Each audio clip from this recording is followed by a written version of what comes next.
Car ಮತ್ತು bike ನಡುವೆ ಭೀಕರ ಅಪಘಾತ. ಬೈಕ್ನಲ್ಲಿದ್ದ ಇಬ್ಬರು ಸಾವು. ಚಿಂತಾಮಣಿ, ಬೆಂಗಳೂರು ಮದನಪಲ್ಲಿ ರಸ್ತೆಯ ಜೆಕೆ ಭವನದ ಬಳಿ ಭಾನುವಾರ ಕಾರು ಬೈಕ್ಗೆ ಡಿಕ್ಕಿ ಹೊಡೆದು ಸಂಭವಿಸಿದ ರಸ್ತೆ ಅಪಘಾತದಲ್ಲಿ ಬೈಕ್ನಲ್ಲಿದ್ದ ಇಬ್ಬರು ಮೃತಪಟ್ಟಿರುವ ಘಟನೆ ಗ್ರಾಮಾಂತರ ಪೊಲೀಸ್ ಠಾಣೆ ವ್ಯಾಪ್ತಿಯಲ್ಲಿ ನಡೆದಿದೆ. ತಾಲ್ಲೂಕಿನ ಕಲ್ಲಹಳ್ಳಿ ಗ್ರಾಮದ ನಾಗರಾಜ 68, ಮುಂತಕದಿರೇನಹಳ್ಳಿ ಗ್ರಾಮದ ವೆಂಕಟರೆಡ್ಡಿ 58 ಮೃತಪಟ್ಟ ವ್ಯಕ್ತಿಗಳು. ಬೈಕ್ನಲ್ಲಿ ಬರುತ್ತಿದ್ದವರು ಮದನಪಲ್ಲಿ ರಸ್ತೆಯ ಜೆಕೆ ಭವನದ ಬಳಿಯ ತಿರುವಿನಲ್ಲಿ ಕಟಮಾಚನಹಳ್ಳಿ ರಸ್ತೆಗೆ ಹೋಗುತ್ತಿದ್ದಾಗ ಬೆಂಗಳೂರು ಕಡೆಯಿಂದ ಅಜಾಗರೂಕತೆ ಮತ್ತು ಅತಿವೇಗವಾಗಿ ಬಂದು ಬೈಕ್ಗೆ ಡಿಕ್ಕಿ ಹೊಡೆದಿದೆ. ಡಿಕ್ಕಿಯ ರಭಸಕ್ಕೆ ದ್ವಿಚಕ್ರವಾಹನವನ್ನು 200 ಮೀಟರ್ ದೂರ ತಳ್ಳಿಕೊಂಡು ಹೋಗಿದೆ. ಬೈಕ್ನಲ್ಲಿದ್ದ ಇಬ್ಬರು ಕೆಳಗೆ ಬಿದ್ದು ತೀವ್ರವಾಗಿ ಗಾಯಗೊಂಡಿದ್ದಾರೆ. ಸ್ಥಳೀಯರು ಹಾಗೂ ಪೊಲೀಸರು ಕೂಡಲೇ ಗಾಯಾಳುಗಳನ್ನು ನಗರದ ಸಾರ್ವಜನಿಕ ಆಸ್ಪತ್ರೆಗೆ 108 ಆಂಬ್ಯುಲೆನ್ಸ್ ಮುಖಾಂತರ ಸಾಗಿಸಿದ್ದಾರೆ. ವೈದ್ಯರು ಪ್ರಥಮ ಚಿಕಿತ್ಸೆ ನೀಡಿ ಹೆಚ್ಚಿನ ಚಿಕಿತ್ಸೆಗಾಗಿ ಬೆಂಗಳೂರಿನ ನಿಮ್ಹಾನ್ಸ್ಗೆ ಕಳುಹಿಸಿದ್ದಾರೆ.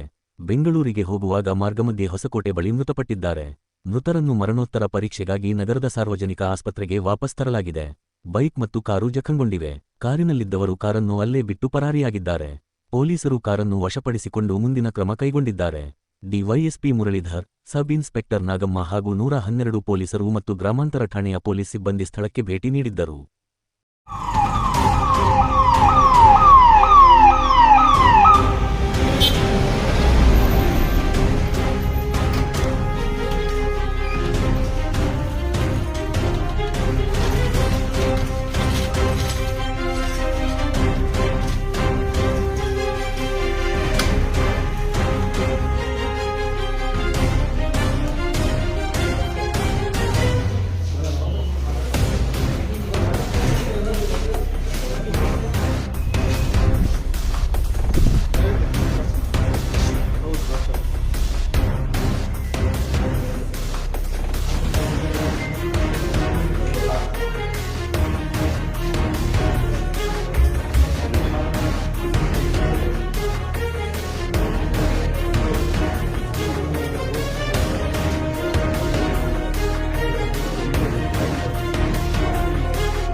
ಇವ್ರು ಎಲ್ಲಿದ್ದಾರಾ?